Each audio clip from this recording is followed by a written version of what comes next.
Épître aux Romains, chapitre 12.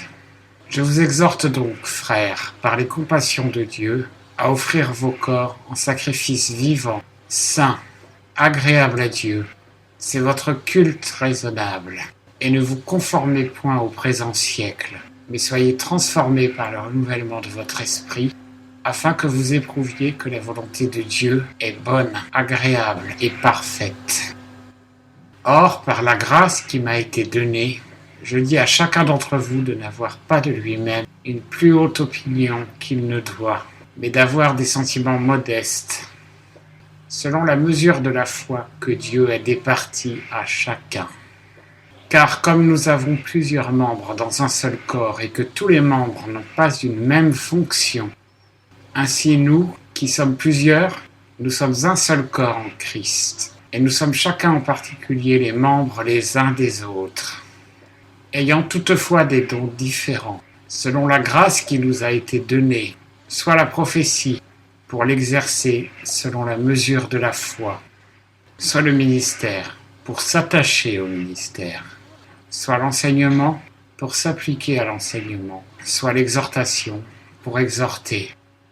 Celui qui distribue les aumônes, qu'il le fasse avec simplicité. Celui qui préside, qu'il préside avec soin. Celui qui exerce les œuvres de miséricorde, qu'il le fasse avec joie. Que la charité soit sans hypocrisie. Ayez le mal en horreur. Attachez-vous fortement au bien.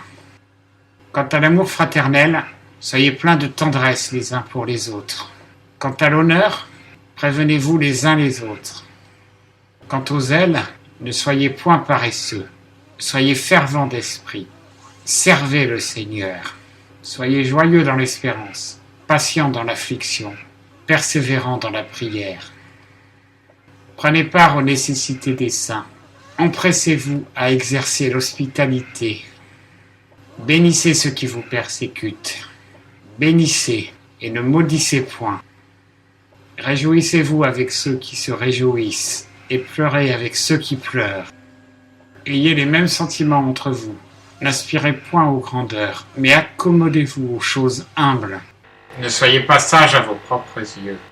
Ne rendez à personne le mal pour le mal.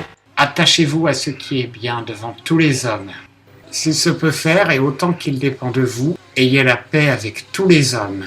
Ne vous vengez point vous-même, bien-aimés, mais laissez faire la colère divine, car il est écrit « À moi la vengeance. C'est moi qui rétribuerai, dit le Seigneur. » Si donc ton ennemi a faim, donne-lui à manger. S'il a soif, donne-lui à boire, car en faisant cela, tu lui amasseras des charbons de feu sur la tête. Ne te laisse point surmonter par le mal, mais surmonte le mal par le bien.